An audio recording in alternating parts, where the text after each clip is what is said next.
여러분에게 아주 익숙한 질문 하나를 드리겠습니다. 사람과 동물의 차이점이 무엇이라고 생각하십니까? 심리학자 조던 피터슨은 이렇게 정의합니다. 동물은 어떤 상황과 마주했을 때 결정하는 방식이 매우 불규칙하다는 것입니다. 예를 들어 사슴이 도로에서 빠르게 달려오는 차량을 목격하면 한 방향으로 뛰지 않고 이리저리 무작위로 뛴다는 것입니다. 다음 상황을 예측하지 못하기 때문이라고 하는 것이죠. 그래서 운이 좋으면 살고 운이 나쁘면 죽는 것입니다. 그러나 사람은 지식과 경험을 통해서 앞으로 일어날 상황을 예측합니다. 물론 예측이 어긋날 때도 있지만 사람은 이러한 과정을 통해서 발전한다는 것이죠. 이처럼 사람은 동물과 다르게 자신의 앞날을 위해서 고민하고 또 급변하는 환경에 적응하며 자신을 지키기 위해 계속해서 진화한다는 것입니다. 조던 피터슨의 말대로라면 자신의 앞날을 위해서 고민하지 않고 매번 즉흥적으로 판단하며 살아가는 사람은 동물과 큰 차이가 없는 상태로 살아가고 있다고 할 수 있습니다. 사람은 자신을 위해 또 앞날을 예측하며 더 나은 인생을 위해 궁리합니다. 그렇다면 여러분이 예측하는 좋은 인생은 어떤 것입니까? 다르게 질문하면 여러분은 어떤 부류의 사람들과 어울릴 때 인생을 잘 살았다고 생각하십니까? 많이 배운 사람, 돈이 많은 사람, 또 지위가 높은 사람? 사람은 자신이 열망하는 가치를 충족한 사람들, 그런 부류의 사람들과 어울릴 때 자신의 위상도 덩달아 올라간다고 생각합니다. 저는 이러한 생각이 결코 틀렸다고 생각하지는 않습니다. 다만 중요한 것은 가치가 어떤 가치냐는 거예요. 또 어울리는 사람이 누구냐는 것입니다. 우리 속담에 이런 말이 있습니다. 정승집 개가 죽으면 문상을 가도 정승이 죽으면 문상을 안 간다. 속담이라고 하는 것은 모든 경험에서 나온 예측 가능한 세상의 속성이라고 할 수 있습니다. 세상의 원리는 하나님이 관여하기 전에는 누구도 예외가 없다는 거예요. 모두에게 적용된다는 것입니다. 사람은 시간과 죽음 앞에서 소멸하는 세상의 가치로는 절대로 높아지지 않습니다. 인생의 마지막 순간에도 소멸하지 않는 하나님과 관계된 가치가 사람을 높인다는 것입니다. 또 사람은 누군가와 친한 것으로 인생이 격상되지 않습니다. 사람이 조금만 성숙해지면요, 이런 생각이 얼마나 부끄럽고 초라한 생각인지 알게 된다는 거예요. 아직도 그것을 모르고 누군가 어울리는 것을 통해서 마치 잘 살고 있다는 생각을 갖고 계시다면 지금 버리시는 게 자신에게 유익한 것입니다. 그렇다면 무엇을 구하고 누구와 친구가 될 때 인생이 높아지고 격상될까? 예수님은 죽음을 앞두고 제자들에게 이렇게 말씀하셨습니다. 12절이에요. 너희도 서로 사랑하라. 그런 사람은 14절 말씀처럼 나의 친구라. 예수님의 친구가 된다는 거예요. 서로 사랑하라는 예수님의 말씀을 따르는 사람은 예수님의 친구가 될 정도로 인생이 격상된다는 것입니다. 우리 모두 오늘 말씀을 통해서, 예수님의 말씀을 통해서 참된 사랑을 배우고 무너지지 않는 존귀한 인생을 살아가게 되시길 주님의 이름으로 축원합니다. 예수님은 제자들에게 자신을 포도나무라고 비유하셨습니다. 그리고 예수님 안에 거하는 사람들만이 인생의 열매를 맺는다고 하셨어요. 그리고 10절에서 예수님은 내가 아버지의 계명을 지켜 그의 사랑 안에 거하는 것 같이 너희도 내 계명을 지키면 내 사랑 안에 거하리라 말씀하셨습니다. 하나님을 사랑하는 것은 하나님의 계명을 지키는 것이고 예수님을 사랑하는 것도 예수님의 계명을 지키는 것이라고 말씀하고 계신 거예요. 11절 말씀을 보시면 내가 이것을 너에게 이름은 내 기쁨이 너희 안에 있어 너희 기쁨을 충만하게 하려 함이라. 우리는 이 두 구절 10절 11절 말씀을 통해서 참된 사랑의 원리 하나를 배우게 됩니다. 참된 사랑은 자기 뜻대로 사랑하며 자신을 기쁘게 하는 것이 아니라 상대의 뜻을 따라주며 상대를 기쁘게 하는 것이라는 거예요. 참된 사랑은 자기 뜻대로 사랑하면서 자기 만족, 자신을 기쁘게 하는 것이 아니라 상대의 뜻을 따라주며 상대를 기쁘게 하는 것이라는 거예요. 나의 기쁨을 위해서 사랑하면 상대에게 고통이 될 수 있습니다. 그러나 상대의 뜻을 헤아리면서 사랑하면 상대에게 기쁨이 될 뿐 아니라 자신에게도 충만함을 준다는 것을 이 두 구절을 통해서 우리는 배울 수 있다는 거예요. 하나님은 이러한 사랑을 하는 사람을 직접 높이시기도 하지만 때로는 사람을 통해서 높이시기도 한다는 것입니다. 하나님이 자신을 높여주시길 원한다면, 격상된 인생을 살길 원한다면, 지금 이대로보다 더 품격 있고 아름다운 인생을 살기 원한다면 먼저 예수님을 사랑해야 합니다. 예수님을 사랑하는 것은 예수님의 뜻, 예수님의 계명을 이행하는 것입니다. 예수님의 계명이 무엇인지 구체적으로 우리가 배워야 합니다. 무엇일까요? 12절 말씀입니다. 내 계명은 곧 내가 너희를 사랑한 것 같이 너희도 서로 사랑하라 하는 이것이니라. 우리는 예수님의 말씀에서 놓치지 말아야 할 것이 있습니다. 이 말씀은 제자들에게 하신 말씀이라는 거예요. 물론 우리에게도 하시는 말씀이지만 특별히 지금 듣고 있는 사람들이 제자라고 하는 거예요. 제자들은 운명 공동체의 일원으로 함께 했습니다. 그래서 서로를 격려하며 사랑했을 것 같습니다. 그러나 제자들은 서로를 사랑하지 않았다는 것입니다. 서로 입속을 챙기고 높은 자리를 차지하려는 경쟁자였다는 거예요. 우리 잘 알고 있지 않습니까? 주의 영광의 날에 오른쪽 왼쪽에 앉게 해주십시오라고 하는 거. 그 사람들이 먼저 얘기한 거예요. 그 생각은 누구나 다 갖고 있는데 두 형제가 먼저 얘기한 거예요. 다 그런 생각을 가지고 있었습니다. 예수님이 처형당하실 때 함께 어느 장소로 가는 것이 아니라 뿔뿔이 흩어졌다고 성경 기록하고 있어요. 그 이유가 무엇입니까? 저마다 생각이 달랐기 때문에 목적이 이루어질 수 없는 상황이 되니까 다 제각기의 삶의 자리로 도망간 거예요. 그들은 하나가 되지 않았고 서로 사랑하지 않았다는 것을 보여주는 증거입니다. 제자들은요, 초대교회가 되었을 때도요, 교권을 잡기 위해서 서로 힘겨루기를 지속했습니다. 교회의 이 주도권을 잡기 위해서 모두 힘겨루기를 했어요. 바울을 도와준 것 같지만 사람들이 바울을 존경하는 것을 싫어했습니다. 그래서 어쩔 수 없이 바울은 예루살렘을 떠나 이방 땅에서 복음을 전하게 된 거예요. 제자들이 이처럼 서로를 사랑하지 않는 관계였다는 거예요. 예전에 섬기던 교회에서 한 장로님이 이런 괴로움을 토로하셨던 적이 있습니다. 평소에 친하게 지냈던 교우들인데 자신이 장로가 된 이후에 사람들이 달라졌다는 거예요. 말할 때마다 상처가 되는 말을 했다는 것입니다. 그리고 그 장로님이 함께 일하자고 하면 그분들의 반응들이 이런 거예요. 장로님이 알아서 잘 하세요. 그러면서 다른 교인들까지 데리고 갔다는 거예요.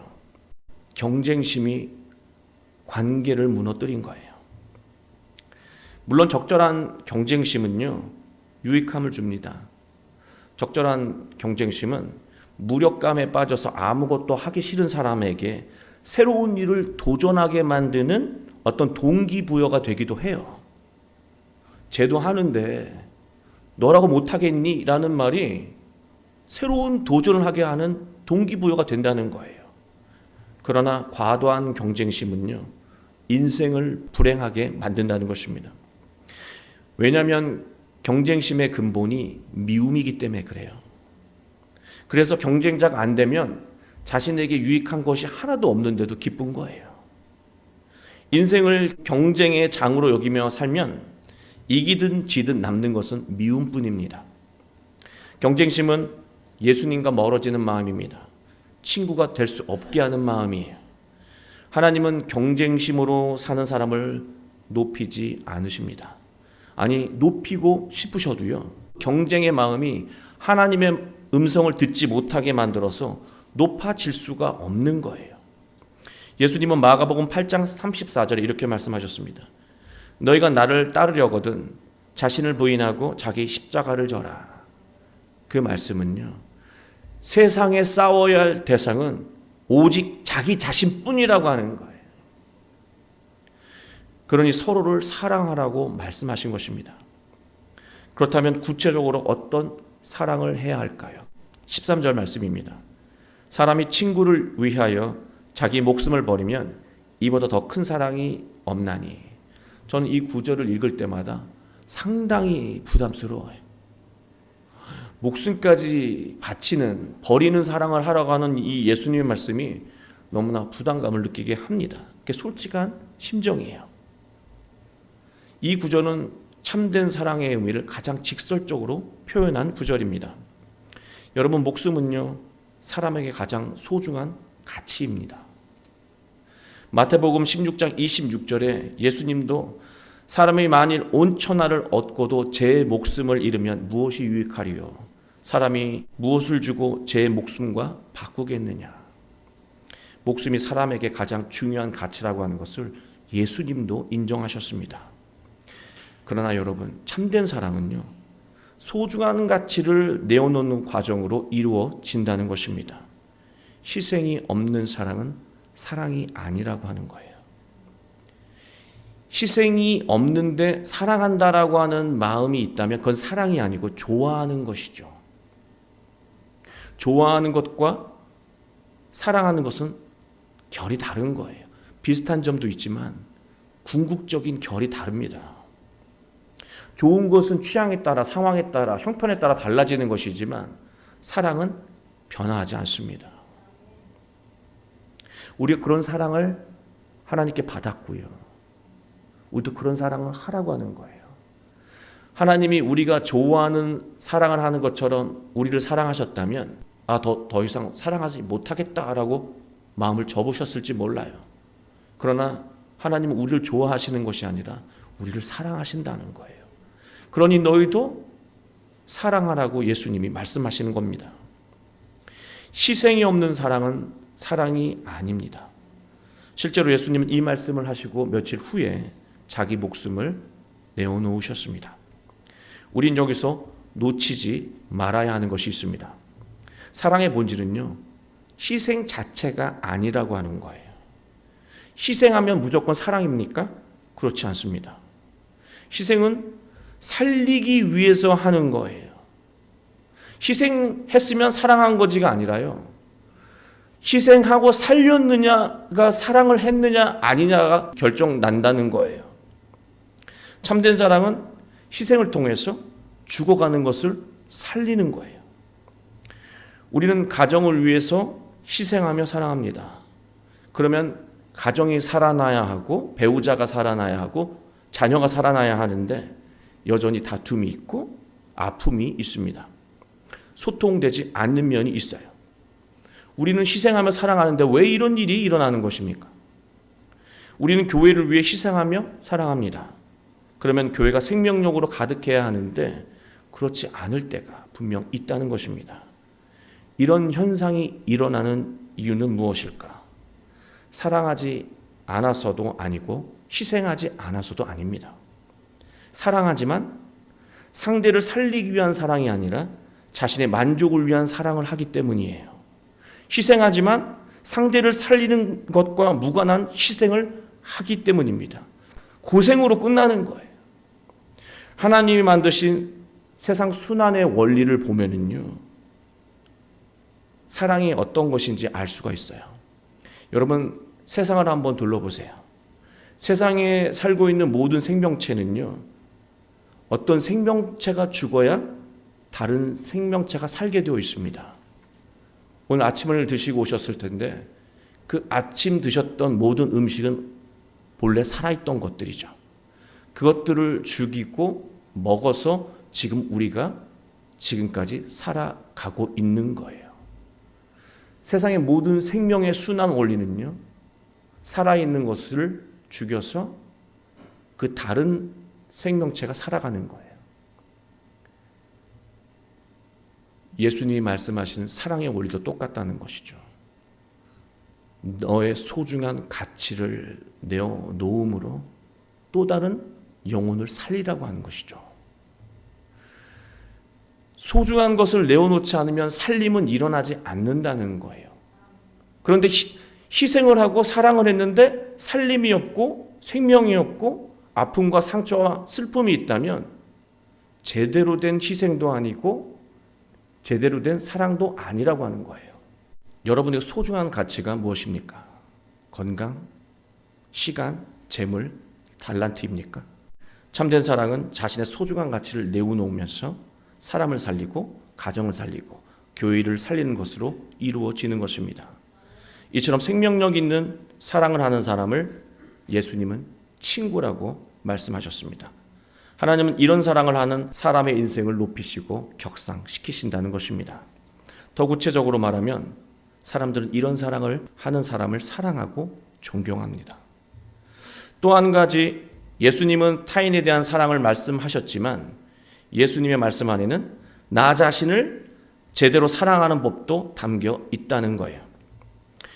세상에 자신을 사랑하지 않는 사람은 단 한 사람도 없습니다. 다만 올바로 자신을 사랑하는 사람은 그다지 많지 않다는 것입니다.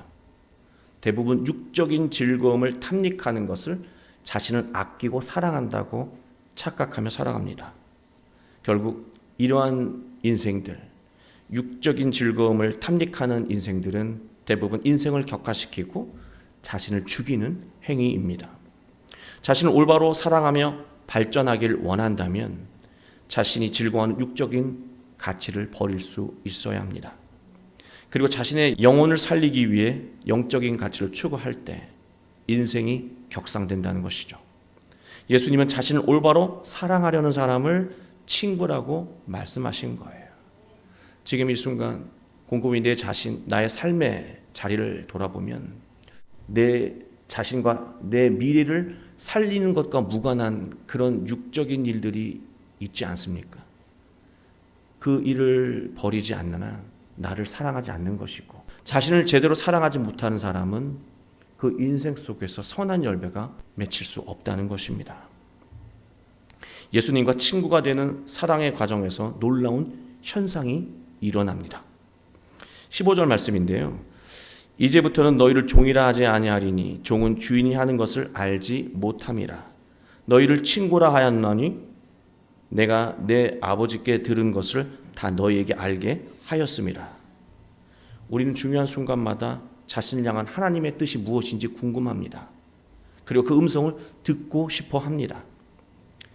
우리가 예수님의 친구가 될 만큼 올바른 사랑을 하게 되면은요, 자신을 향한 하나님의 메시지를 감지할 수 있게 된다는 거예요. 너희도 들을 수 있단다. 나의 종이 아니라 친구가 되면, 나와 같은 격상된 인생을 살게 되면 하나님과 소통하게 돼서 너를 향한 하나님이 메시지를 보내실 때마다 다 감지하며 올바른 삶을 살 수 있게 된다는 거예요. 복된 인생의 환경이 예수님과 친구가 되는 상황에서 만들어지는 거예요. 그렇다면 생명을 살리는 사랑의 대상을 누구로 정해야 합니까? 라는 궁금증이 생길 수 있어요. 누구를 사랑해야 합니까? 저 사람은 사랑할 수 없고 이 사람을 열심히 사랑하면 됩니까? 라는 생각을 가질 수 있어요. 자녀를 사랑하는 것은 악한 사람들도 한다고 말씀하셨어요. 그렇다면 당연하게 사랑이 가는 그런 대상 말고 우린 누구를 사랑해야 예수님의 친구가 될 수 있냐고 물어볼 수 있어요. 그 말씀이 16절에 나옵니다. 너희가 나를 택한 것이 아니요 내가 너희를 택하여 세웠나니. 사랑의 대상은 예수님이 택하신다는 거예요. 너희가 택하는 게 아니라 내가 택한다는 것이죠. 우리는 주로 자기 마음에 드는 사람을 선택해서 사랑합니다.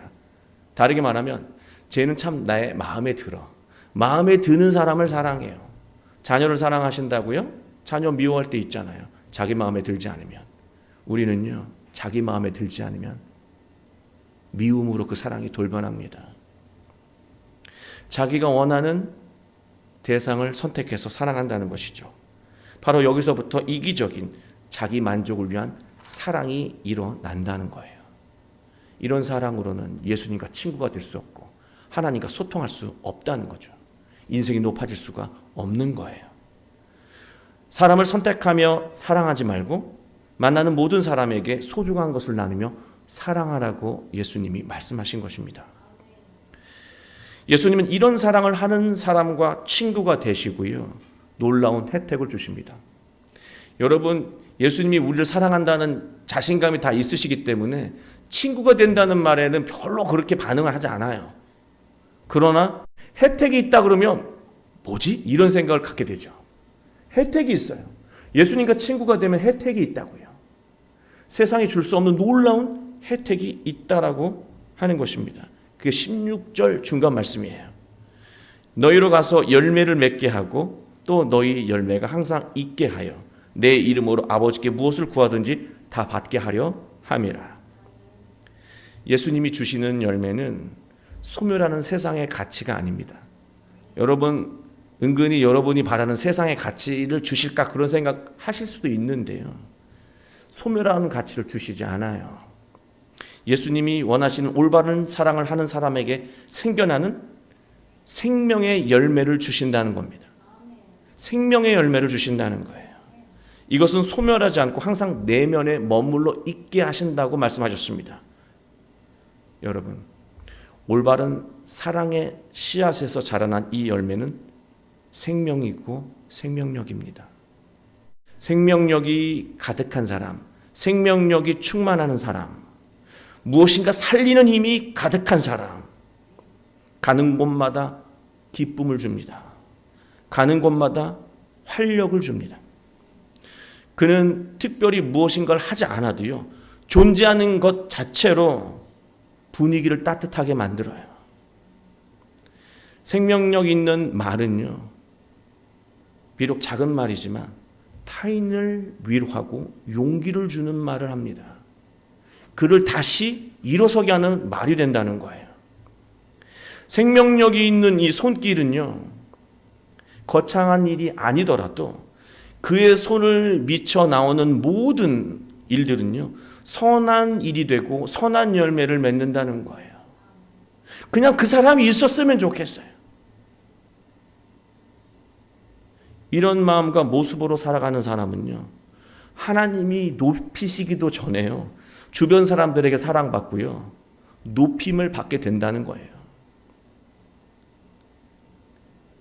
생명력이 있는 그 마음을 갖게 되는 것, 그 자체로 그 인생이 높아진다는 것입니다. 그게 어떻게 얻어진다고요? 예수님과 친구가 될 만큼의 아름다운 사랑을 할 때 그런 열매가, 그런 생명력이 우리 안에 가득 임하게 되는 것입니다. 여러분, 구원을 생명의 열매라고 말하는 그 이유가 생명력을 가진 사람이 늘 맺었던 열매를 마지막 순간에도 이루는 거예요. 신앙생활을 하면서도 무엇인가를 살린 적이 없어요. 살리기 위해 희생한 적이 없어요. 나눈 적이 없어요. 그가 마지막 순간에 그 열매를 얻을 수 있는 것은 생명이 아니라고 하는 거예요. 영원한 생명이 아니라고 하는 거예요. 생명력으로 끊임없이 인생 속에서 생명의 씨앗을 심은 사람이 마지막 인생의 순간에 걷는 것이 영원한 생명이에요. 타인을 살리는 생명력을 소유한 사람은요, 하나님께 욕망의 가치를 구하지 않습니다. 왠지 아십니까? 욕망의 가치를 구해봐야 주지 않으신다는 걸 알기 때문이에요. 쓸데없이 시간을 지체하지 않아요. 타인을 살리는 생명력으로 충만한 사람은요, 하나님이 주시는 것을 구해요. 그래서 그걸 얻습니다. 생명력이 더 강력해지고 그가 가는 모든 곳에서 지금까지 경험하지 못했던 기쁨의 열매를 맺게 한다는 거예요. 자신을 향한 하나님의 메시지를 늘 느끼는 사람이에요. 그래서 예수님의 이름 곧 하나님의 자녀로서 마땅히 구해야 할 것을 구합니다. 하나님은 이러한 사랑을 하는 사람에게 복을 주지 않으실 수 없고 인생을 높이지 않으실 수가 없는 것이죠. 그래서 우리는 서로를 사랑해야 합니다. 사랑하는 성도 여러분, 사랑은 인생을 격상시킵니다. 사람의 인생은 올바른 사랑으로 높아진다는 것입니다. 희생이 있는 사랑은 하나님과 소통하는 유일한 통로입니다. 우리가 예수님이 가르쳐 주신 사랑으로 가정을 사랑하고 직장을 사랑하고 교회를 사랑한다면 모든 곳에서 절망이 소망으로 바뀌고요. 슬픔이 기쁨으로 바뀌고 무력감이 활력으로 바뀌게 될 것입니다. 모두 살아나게 될 것입니다. 예수님이 가르쳐 주신 이 소중한 사랑으로 존귀하고 격상된 인생을 살아가게 되시길 주 예수 그리스도의 이름으로 축원합니다.